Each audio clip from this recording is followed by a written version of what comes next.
Hello students, welcome to the IELTS orientation. This is Farzeen from Eduwire and I'll be assisting you in your IELTS preparation.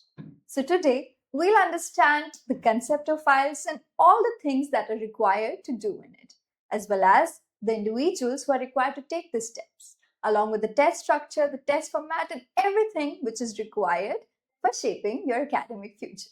So without any further ado, let's get into the orientation. So to begin with, what does IELTS exactly mean? IELTS is basically an acronym for the International English Language Testing System. It is basically a test that all the individuals who are willing to study, work, or migrate to any of the foreign countries are necessarily required to take. So, since it's a language test, it evaluates your competency as well as the command that you have over the English language. IELTS assesses real-life communication skills across listening, reading, writing, and speaking. The IELTS test is further categorized into 4 subtests, which are listening, reading, writing, and speaking. And we'll get into it eventually. Now let's understand why IELTS is so crucial for all the individuals who are either willing to work or study in abroad. There are 3 prominent features that we'll be talking about. The first one is, of course, the global recognition. IELTS is the most commonly accepted test in almost all the universities as well as institutions abroad. The next one is visa requirement. We're supposed to necessarily take this exam in order to get our visas approved, be it a student visa, work visa, and a PR for that matter. And the last one is fair assessment. The parameters that the IELTS test uses to evaluate their students are very fair and very accurate. Now, let's understand who are those individuals who are required to take these tests. So this test is specifically designed for students, of course, the ones who are either planning for the bachelor's or master's.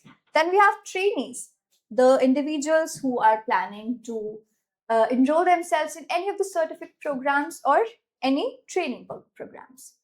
Then we have working professionals as well as migrants. Working professionals are those individuals who are seeking an international job or migrants who are seeking a permanent residency. These are the 4 individuals who are necessarily required to take this test. Then we have the 2 different types of IELTS test. So the IELTS test is further categorized into 2 types. We've got IELTS Academic, then we have General IELTS. As the name suggests, IELTS Academic is specific for the students. All the students who are pursuing their master's, bachelor's, or trainees are required to take this test, as it focuses on academic language. Then we have the general test, which is taken by those individuals who want to migrate or want to work in any of these countries. Now, let's understand the curriculum of both of these tests. The listening and speaking modules are pretty much the same for both of the tests. However, there's a slight difference in the reading as well as writing modules. So these are the key differences between both of the tests. Let's move forward to the test structure. Now, as I mentioned earlier, the test is further divided into 4 subtests. We are required to take all these subtests in order to get our overall band. The first subtest is listening. All of these subtests individually have a certain time limit. So the time limit that we have for the listening subtest is 30 minutes. An audio will be given to us. It will be played for 30 minutes and 10 minutes time will be given to us for transferring our answer. However, it will vary with the medium that we choose for take our exams. We'll discuss about that later in the presentation. Then, if we talk about the sections, the listening subtest is divided into 4 parts and we'll encounter a total number of 40 questions in the listening subtest. Then we move on to the reading subtest. The time limit that we have for the reading subtest is total 60 minutes. And this time the sections that we'll be encountering are 3. We'll have 3 sections and again the total number of questions is 40. Then we proceed to the writing subtest. The time limit is again 60 minutes and the tasks are further bifurcated in 2. We're required to attempt 2 tasks in the writing subtest. Then we have the speaking subtest. The speaking subtest is conducted for 10 to 15 minutes, not more than that. And it is usually a face-to-face interview which is done virtually. Now let's understand the band score system. Now, whenever we take any exam or any test as per the Indian standards, we get marks as a result of it. However, when we take the IELTS test, we get a band. So, the band score ranges from 1 to 9, of course, 9 being the highest and 1 being the lowest. Now, before we proceed further, I would like to explain which band score means what for you. So, there is no passing or failing in this exam. Whatever band score you're able to obtain, that would signify your performance. Now, let's understand your standing as per the band you obtain. So, if you're able to acquire a band of 9, you'll be categorized as an expert user. Band 8 means you're a very good user. Band 7 indicates you're a good user. Band 6 means you're a competent user. Our aim would be to actually obtain a band which is higher than 6, which is 6.5 and further. Why is it so? Because 6.5 is the most commonly accepted band by almost all the universities. However, there are certain universities who also focus on the individual band. Now let's move back. Now let us understand the band calculation. As I mentioned earlier, we'd be required to give 4 individual subtests. On the basis of those subtests, we'd be receiving our individual bands. And on the basis of our individual bands, we'd get our overall band. Now, how are those bands calculated? Let's take a hypothetical situation. Let's say you're able to acquire a band of 8 in writing, a band of 8 in reading, a band of 7 in listening, and a band of 7 in speaking. We'll be required to sum these up, and it will be further divided by 4 because we have got 4 individual bands. It will be averaged out, and this will be your overall band score. These are your individual band scores, and this is your overall band score. As per your individual band score, the overall band is evaluated. Now let's understand the medium of taking these tests. So basically, there are 2 broad mediums that we can choose. Whichever you guys are comfortable with, you can definitely go for it. However, there are certain prominent differences that I would like to point out. Computer-based test is conducted on computer, as the name suggests. However, the paper-based test is conducted on paper. There are 2 key differences, and the first one is about the result.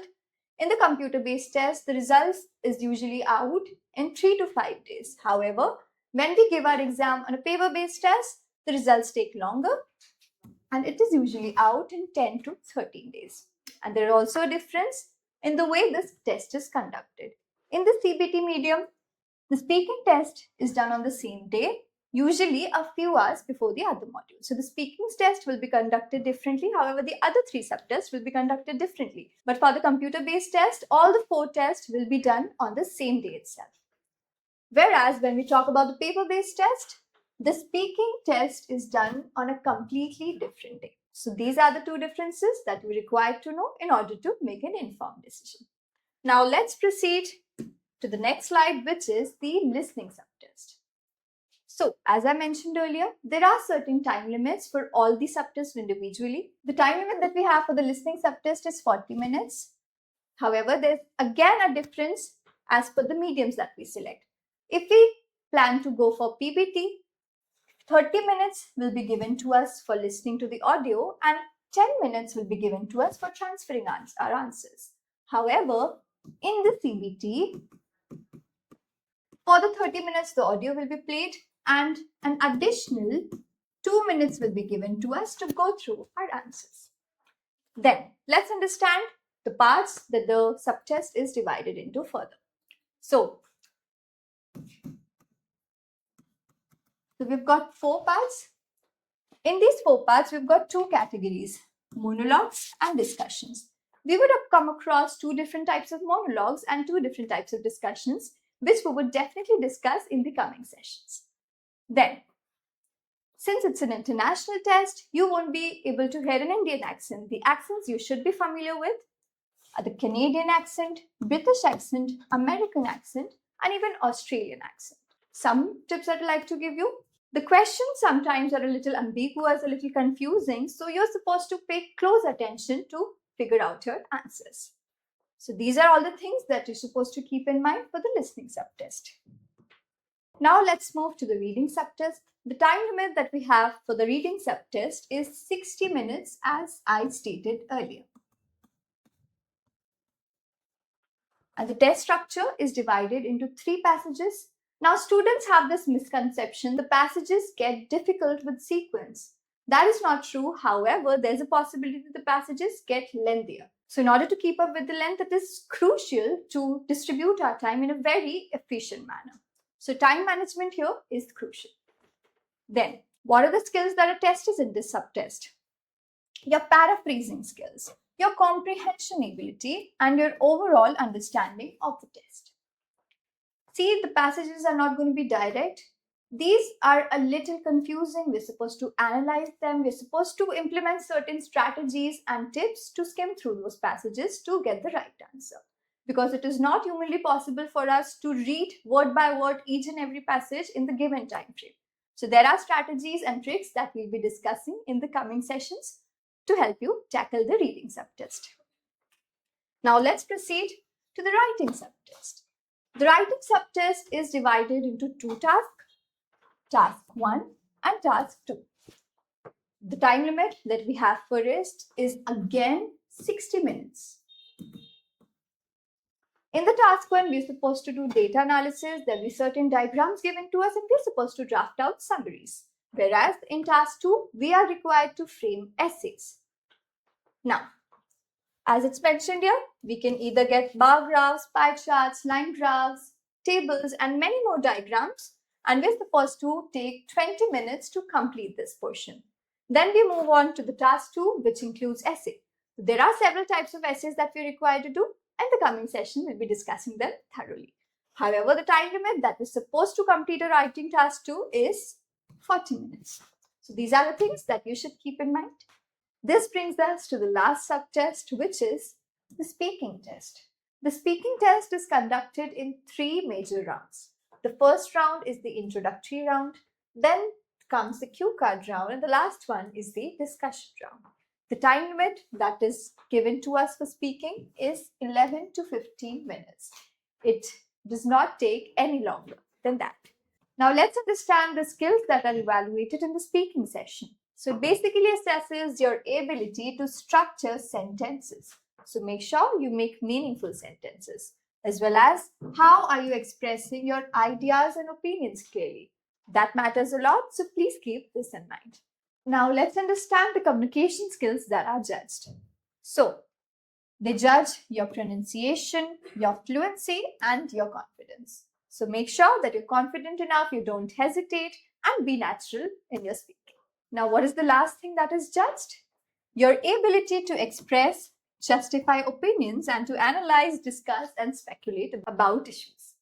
Where is this actually judged? In the discussion round. So the question type varies with all the 3 rounds, and we will definitely discuss about this later. So, with proper practice, proper planning, and proper strategies, you would definitely ace the IELTS exam. So this brings us to the end of this orientation. Thank you for watching this video. We'll be back again with another session. Till then, happy learning.